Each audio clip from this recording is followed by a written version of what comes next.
철도노조가 정기대의원 대회를 열고 인력 감축과 외주화 저지, 성과급 지급 기준 정상화 합의 이행, 사조이교대 전면 시행, 철산법 계약 저지 철산법 개정, 감시카메라 저지 철도안 전법 개정, 수서행 KTX 운행과 고속철도 통합 등 6가지를 핵심 과제를 확정했습니다.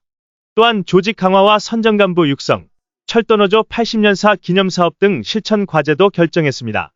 대의원 동지들은 사측의 부당징계에 맞서 투쟁을 강화하기로 했는데요.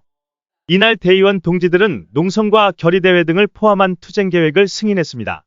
사조이교대 전면 시행을 목표로 한 투쟁도 확정했는데요. 철도노조는 사조이교대 미시행 소속의 필요 인력을 산정하고 보충교섭을 통해 전환에 필요한 인력을 요구해 반드시 쟁취하겠다고 강조했습니다. 철도노조가 임금체불 소송에 돌입합니다. 청구액만 250억 원에 달할 것으로 보여 공공부문 최대 규모의 임금체불 소송이 될 전망입니다.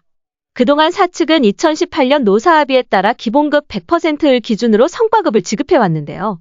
하지만 감사원 지적을 근거로 23년도 성과급을 8% 삭감 지급해 논란을 불렀으며 올해도 사측은 성과급을 12% 삭감할 것으로 알려져 공분을 사고 있습니다. 한편 철도노조는 정률수당 소송에서 비조합원을 제외하기로 하고 조합원 확인 작업에 착수했는데요. 조합원의 문제 제기에 따른 조치입니다. 정률수당 소송은 사측이 2017에서 2019년 정률수당을 2015년 기본급으로 지급하면서 발생했는데요. 1심에서 승소한 정률소송 2심 선고일은 5월 10일입니다. 철도노조는 진행 중인 퇴직금 차액 소송에서도 비조합원을 제외할 방침입니다. 안전지도사의 갑질이 정도를 넘어섰다는 비판이 거세지는데요. 이런 주장은 지난 21일 정기대의원 대회에서도 이어졌습니다. 대의원 동지들은 규정을 제대로 모른다, 동일 사안에 대해 안전지도사별로 다르게 얘기한다거나 심지어 업무를 방해한다고 성토했습니다. 안전지도사의 갑질은 지난 20일 1분기 시설 분야 중앙노사협의에서도 확인됐는데요. 예로 등장한 곳은 부산시설. 안전 관련 지적보다는 엉뚱한 문제로 트집 잡는다. 지적한 후 응답 목소리가 작다고 지적했다. 샤워하는 인원수까지 트집 잡았다는 발언이 쏟아졌습니다. 안전지도사는 친절하고 대상자의 부담을 최소화하는 방식으로 업무를 수행해야 한다.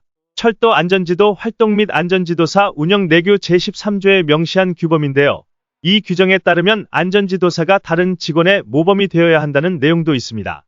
조합원 비판이 거센 가운데 철도노조가 대책 마련에 들어갔습니다. 지난 22일 철도노사가 전동차 화재 관련 안전현안 협의를 했습니다.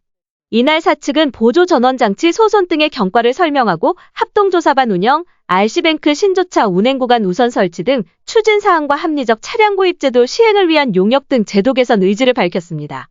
또한 사고 시점부터 타임라인과 영업 시운전 자료 제출, 열차 감시자와 질서기동팀 지원, 비상대기 차량 최대한 팀장 배치 등도 약속했습니다. 한편 철도노조는 지난 19일 서울역에서 긴급 기자회견을 열고 수도권 전동차 안전대책 마련을 촉구했는데요. 이날 철도노조는 3월에만 30여 건의 사고가 발생할 정도로 수도권 전동차의 안전이 심각한 상황이라 특단의 대책 마련을 요구했습니다. 철도노조가 내온 대안은 크게 6가지인데요.